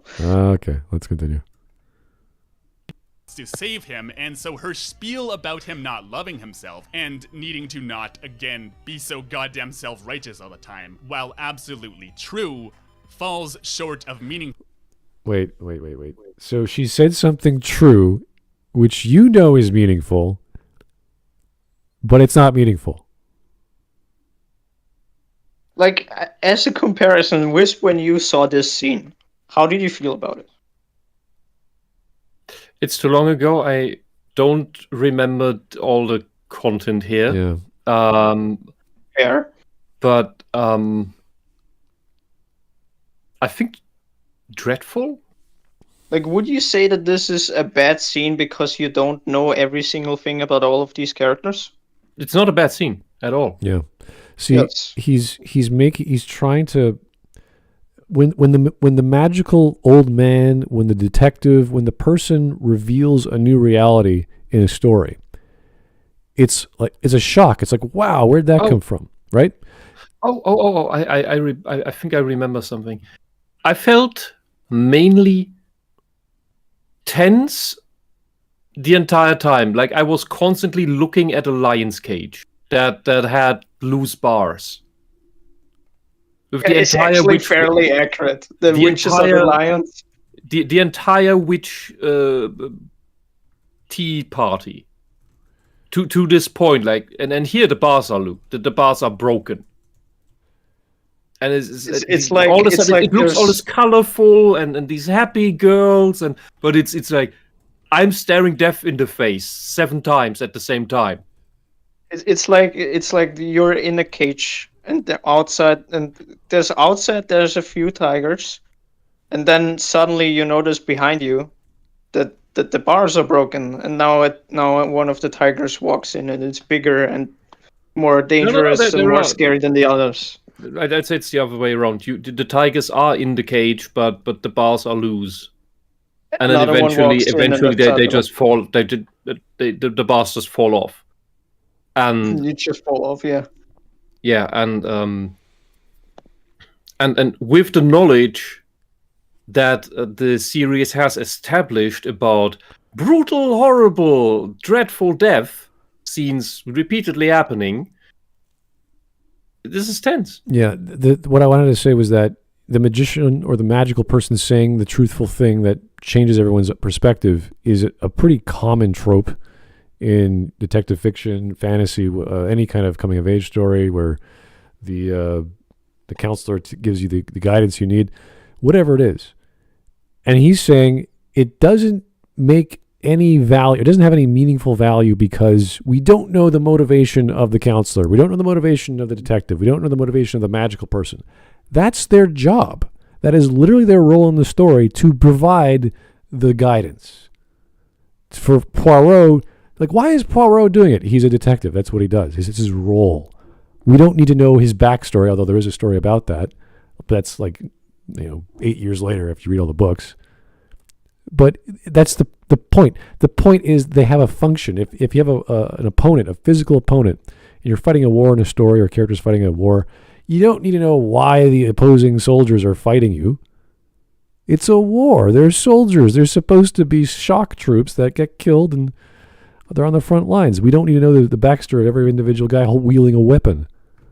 It's weird. I already said it, but I don't know how often I have to iterate it. But this scene is so meaningful because of the things that were established at the beginning of the story that are now flipped on its head because Satala is here and we get an interaction with her and suddenly realize that she's not actually the big bad. And the biggest thing is that we feel like we find out that her love for Subaru is genuine because when he is still erratic about her being here, he yells, why are you gonna keep saying this? He says something along the lines of, so you're gonna keep repeating that you love me? And she says no. She says no, I'm not. I don't want you to love me. I want you to love yourself. That's what she tells him. That's the which is a more genuine expression of love. Yeah, her thing is not that she doesn't want him to love her. She just wants him to be fine. Which is why she gave them this ability. That's the entire big thing about this scene. So I feel like in hindsight, if you think about the scene like this, I think his point is even more wrong now because we do know something about Satala, what her motivation in this scene is. That she does care about him. You just don't know why, but she does. That's all that matters in this scene. And on a larger scale, there's one more point about this episode. It gave me the feeling about being a halfway point or at least a major milestone. Not like the whale, which is a lesser milestone. It is a milestone, but it's a lesser milestone. This is a major milestone. Similar it's a major big moment in the story. Yeah, to when in Lufia you get into this generic dungeon that's on the path that's relatively early in the story, maybe 1/3 in or 1/4 in, and the boss at the end is one of the 4 Sinistrals, one of the 4 Hell Lords, basically, Goddess. And you can't beat this guy. You can if you do a lot of nonsense, but effectively you're not meant to beat him there. And there's another point in the story where you encounter one of these guys, and it's another major milestone. I think it's maybe 3/4 in. I don't remember which one it is. It wasn't Daos. It was the guy in the golden armor who stole the child of the main character and his then wife. But these are you get to encounter the end boss or the end boss people that only come up at the absolute finale, and they just walk around while you're level 10. And it's yeah, that's what the fuck. But these are the hard story beats. That's where you get the big reveal from what's actually going on here. Why is this story happening? Yes. Okay. No idea why the fuck she even cares. We don't know why she cares, so we don't care about her. So why the fuck do I give a shit about her feelings about Subaru? Trying to ram in... What? What do you... So He doesn't understand people. So let's just say there's a random third type of character. They just say that you're walking by, and Subaru's walking by the street. There's a guy on the ground, and he says some mysterious thing to Subaru. We don't know who they are. We don't know why they're saying it or what their motivation is, but it's true, or it's a foretelling of the future or something like that. Yeah, I don't really care if it's for some random guy on the street saying it, but maybe it could come true. And if it does, it's mysterious. So there's lots of foreshadowing and elements of writing you use to say things that you don't know the meaning behind, or what the words mean, or the poem means, or the secret word, or the prayer, or whatever. There's lots of things we don't get in a story that don't make sense. This is not one of those things. This is someone saying, hey, here's some advice. It does not matter if she has a motivation to help the guy, to not help the guy, to hurt the guy. It does not matter. Is what she's saying true or false? Is it good idea or bad idea? Is it wisdom or is it foolishness? Which one is it? Loving yourself is a pretty standard message in the story as a result of the protagonist being who he is. Well, Mr. Policeman doesn't have a problem with loving himself, so he couldn't possibly understand. Why do you need to have the understanding of a tertiary character's plot? Like, what are they really doing? Why did they... It's like, does it matter? If an old woman on the street comes up to you and says, hey, you should get yourself a girlfriend and live your life and go out and see the world, and you don't go, who the hell are you, lady? She's an old lady trying to be nice, saying, hey, you look sad. You should be happy. You should go out and do things and experience the world because life is short, and she's an old woman and she knows better. This is pretty simple, standard stuff from old people. Hey, why don't you go out more? Why don't you go meet some people? Where's your girlfriends? All these jokes we get from our family members all the time. Why do we need a plot where one does not need to exist? This is kind of funny coming from me because I love plots. But you do not... this is kind of silly, actually, because he was saying that we should cut back on characters. We don't need all this background info. It's like, well, here's a great example. We don't need all this background info on character. She's fine in the role she's given in a scene where there's all these magical beings saying exactly the same thing to him.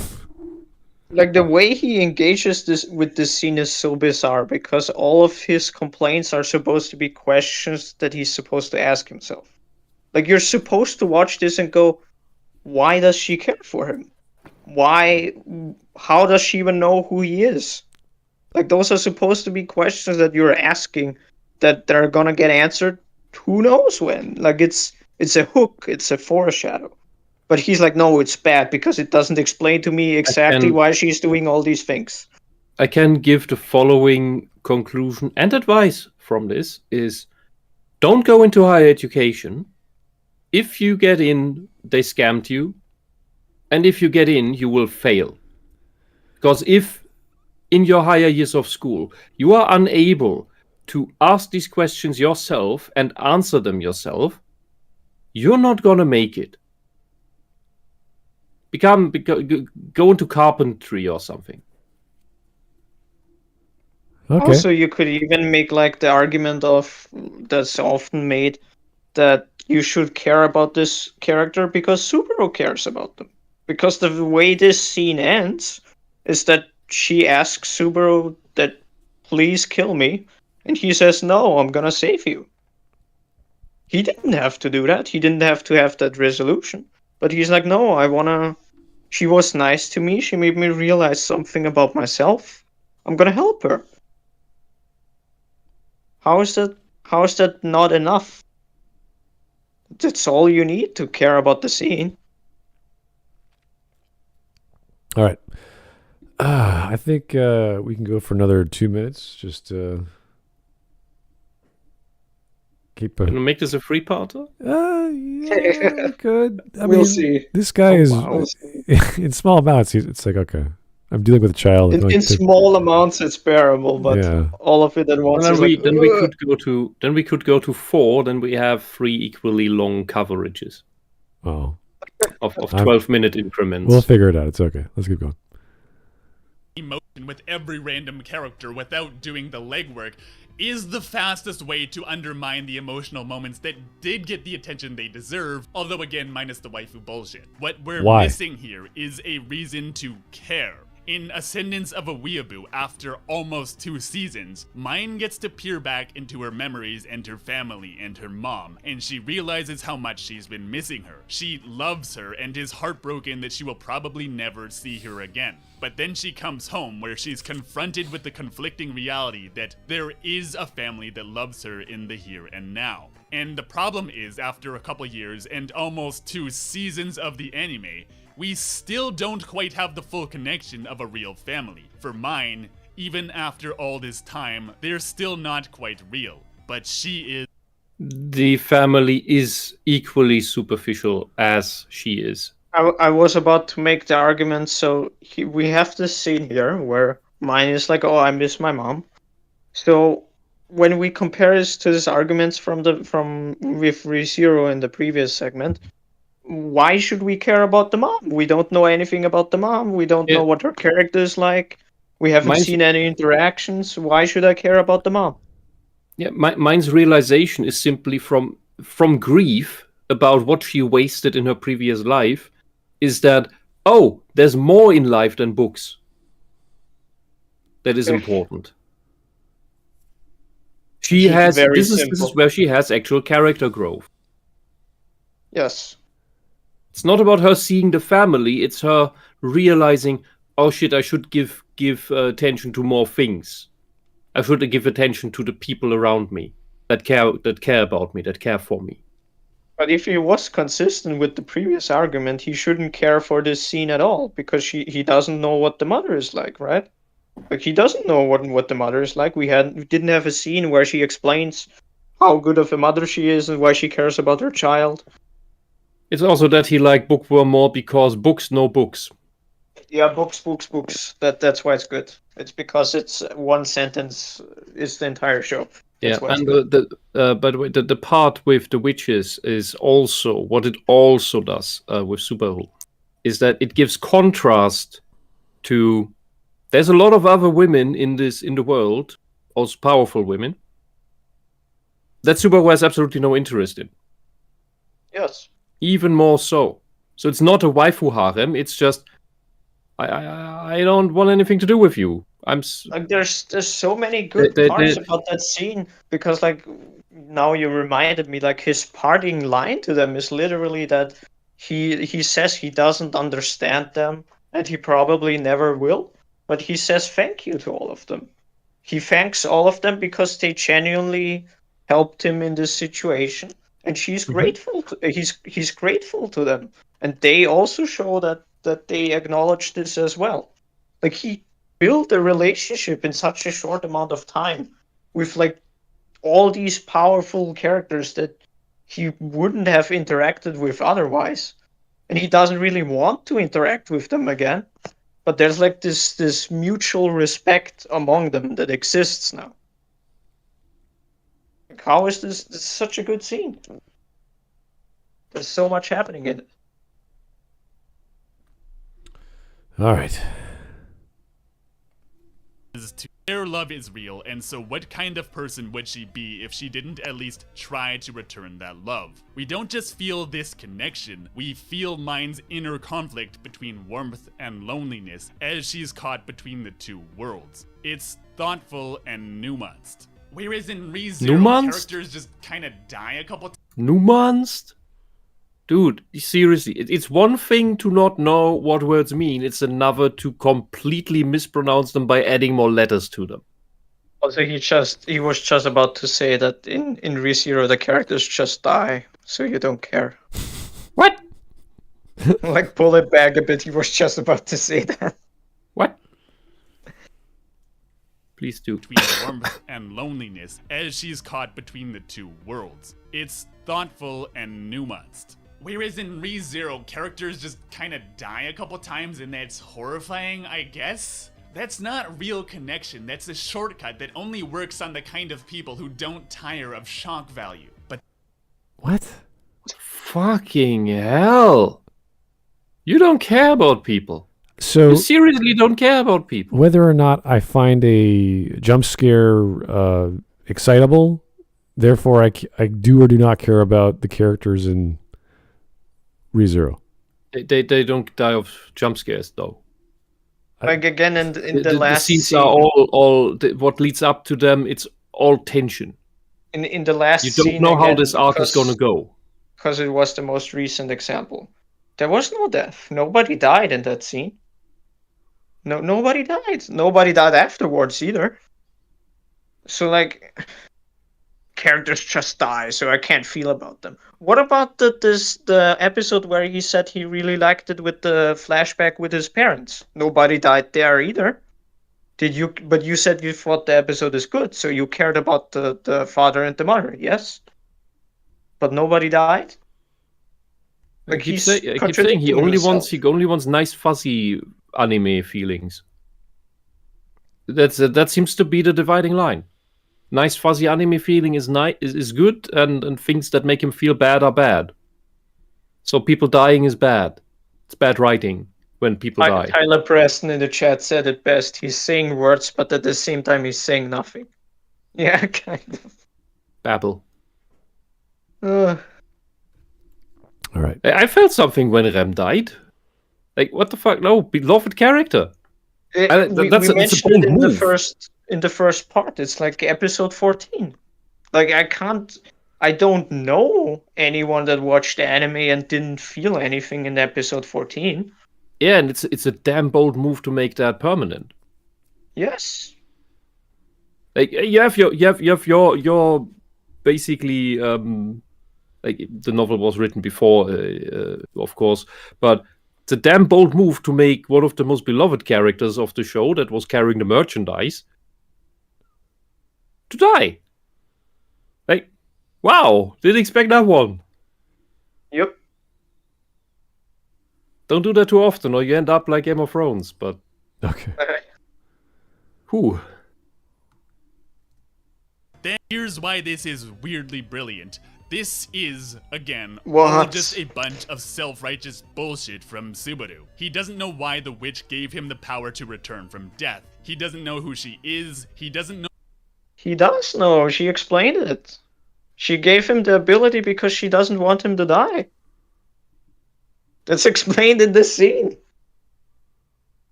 Why she loves him, and he doesn't know what he's even supposed to be saving her from, and yet he swears he'll save her. What the fuck? Why? It's because, like the horrible torture porn, he wants to be the hero that saves everyone. No, maybe he's just a good guy. Maybe he just appreciates that he finally understands what she wants from him.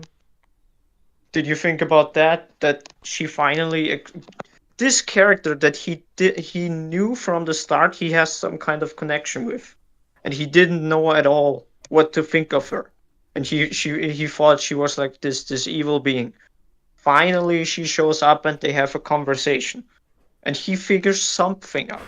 It's not obviously it's not everything, but he learned why she's helping him, and so he says, I'm gonna help you too. It even like when the conversation with the witches started, they even alluded to this, that this was going to happen, because the first sentence that Raph says to Subaru is, "Why are you being so mean to her? Why are you not appreciating what she did for you?" Subaru didn't even think about this. Like, he didn't even imagine that he could be thankful to this witch, because he thinks that all the bad things that happened to him are because of her, even though that was never the case. Because he's just going through hell. For him, it is torture. Yes, he just didn't connect the dots that it wasn't really her fault. that these things happen to him. And he realizes this. And he's thankful for her, so he's gonna save her. All right, we're at 22 minutes. Let's go for at least one more minute. A fuck about her. He just wants to be able to save everyone, or rather, wants to be able to say he saved everyone. I know we just unpaused, but I have to correct this too. He does actually give a fuck about her, because again, it's the thing with the cut content from the anime. But Subaru himself does say that he does love her. He doesn't know why, but he does reciprocate the feelings that she's giving him. He wants to save her because he cares for her. It's not that he just wants to be a hero. That's wrong. And the whole problem is that basically the relationship misunderstanding, you could say, is that it's a thing they haven't talked about up until now, which is the cursed blessing. She thinks she's blessing him by not letting him die. But the way he experiences it, because he doesn't know what the fuck is going on, is it's a fucking curse. That over time he figures out how to utilize somewhat, to make something of it. Like, he's basically utilizing it in a way it was never meant to be used. And neither party knew about this. Like, she just wanted him to live. And he just happened to use it this way because that's how he wants to use it.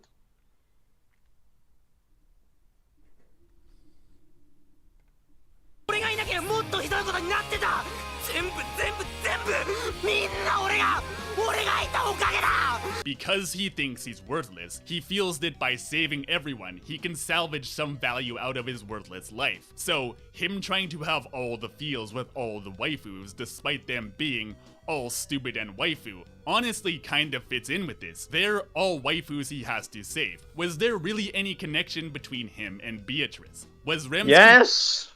Yes, there was. Uh-huh. Like, how can he say no? There was. Confession of sudden for how strong it was. Who gives a fuck? Does he? Can we pull back? What did he write on screen there? The thing with Rem was extremely blatant. Like, that was strong. The fuck does he? What did he write on the screen? Fucking might, but where is it? Where was that part? Somewhere around here, I think. Let me try. What? Maybe you've all been confused by years of confusing anime translations that mix up like and love, but this is the real full-blown I love you. This is something you don't really hear that much, even in anime. Yes, Rem really loved him. That is there's no question about that. ReZero constantly confuses horror with emotional connection. No, it doesn't. And it's, well, this is what I'm explaining right now. You're explaining shit. You as who was it? Someone in chat said he felt reading comprehension and the teacher took pity on him because he wanted to be a video reviewer. Which is what it seems like. Also, further what he's writing here, also worth pointing out that it's really strange that she uses the polite form. Why is it weird? That's just how she talks. That's a... Look, have you noticed that she's a maid to an aristocrat? Maybe kind of excusable since she's a maid. Thank you for noticing, I guess. And also, this is far from the only anime that does this. For example, Asuna also says aishitemasu instead of aishiteru to Kirito.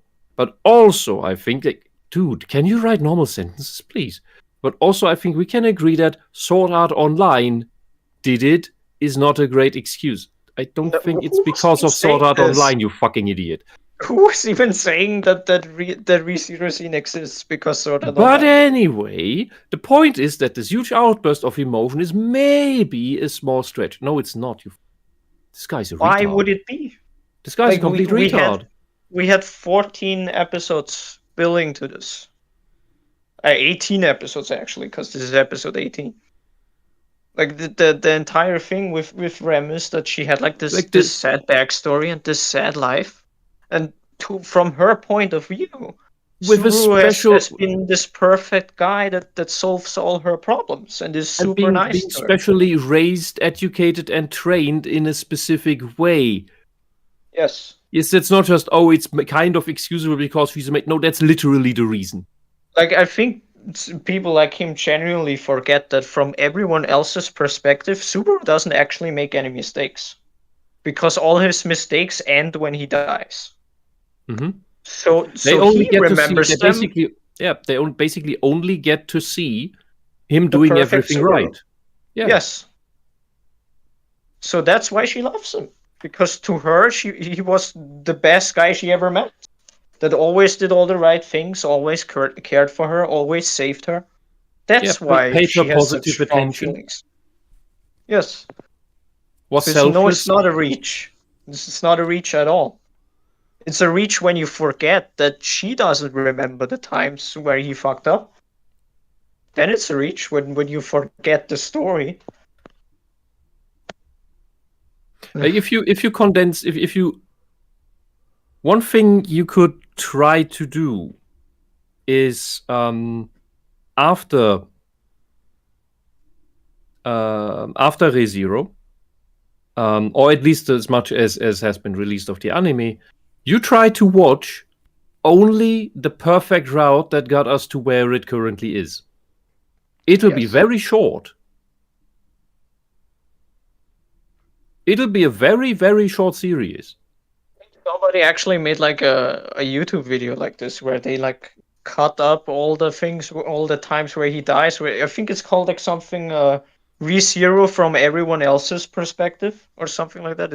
I think it's more of a joke video, but it kind of showcases the fact that what we're talking about right now, that everyone probably makes him look. That probably makes Subaru look like a Gary Stu. Yeah, and and when he had like the moment in episode 13, it makes him look insane. Because nobody knows why he's having this outburst. Because they don't remember all the things he went through. Let's continue. And I'd say it's quite a challenge to write something like that and keep that in mind. Well, whenever we see a giant wall of text in your video that you didn't bother to talk about, there's probably something you're missing. This is like everything else he did? Well, yeah, but those were... story that he missed. Yeah, no, those were just bad takes. I think he did add this in post. That's why it's with the little asterisk at the top. Probably. All right. Oh. But it reads the same way that he makes all of his arguments. It's complete bullshit. Just rambling anger. And even if he finds a correct argument or a correct explanation of why something is the way it is, he dismisses it. Yeah, like the maid thing that he immediately dismisses. He just doesn't like that the thing happens because, I've seen this before in something else. I've seen it before in Sword Art Online, that's why it shouldn't be done again. Everything is only ever allowed to be done once. If some other show has done something, you can't do it again. It's used up. All right. It's like the mind of a child that goes about the I got a Super Nintendo for Christmas, and then the other kid who has a birthday later on. Oh, I got a Super Nintendo for my birthday now too. Now I also have a Super Nintendo. And then the kid who got it for Christmas says, "Oh, you copied me! You copied me!" So you can't. Someone else can't do the same thing that you did. And this is the same thing projected. You can't write any stories anymore because the Epic of Gilgamesh was already written. Yeah. Oh fuck. All right, let's go for the 30 seconds. Call it a night. This is, it's too much. It's just not worth listening to. Your brain, you have better things to do like sleep. So, anyway.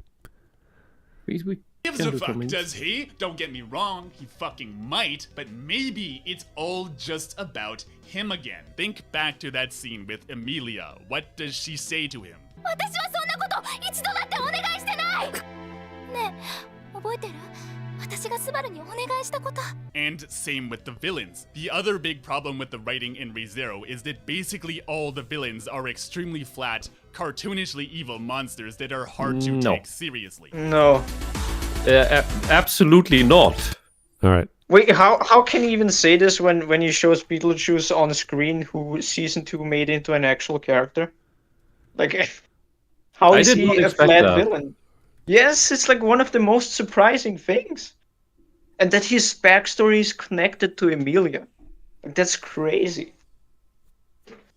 It also shows attention to detail, because when you go back to season 1, when in the first loop where Subaru fails, where Emilia kills one of the fingers from Beetlejuice, she suddenly starts crying, and she doesn't know why. This was foreshadowing for this. Like, the author remembers these things, and it's great. All right. The Well, villains are terrifying. we're going to go to Yes. stream memes because, good Lord. Can only take so much of this fellow. Memes. Okay. All right. Part 3 tomorrow. Part 3. What do we got here? Okay, this is from. Okay, here we from today. Isekai anime protagonists are always so cool. Kobe.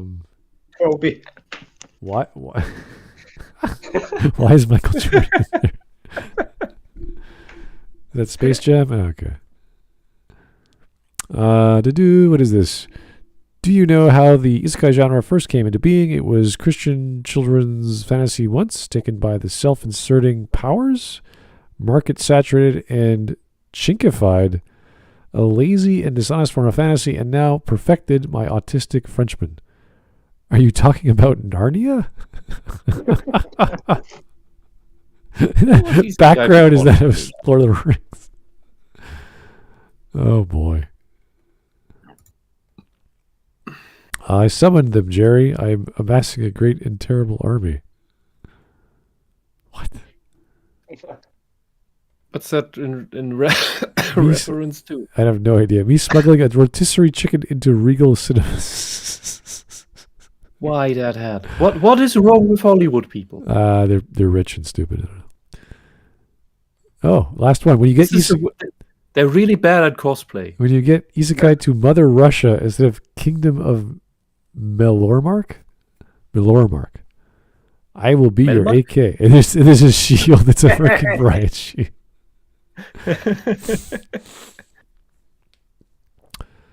That's definitely a possibility in the genre. And there are reverse isekais, so that's not not unheard of.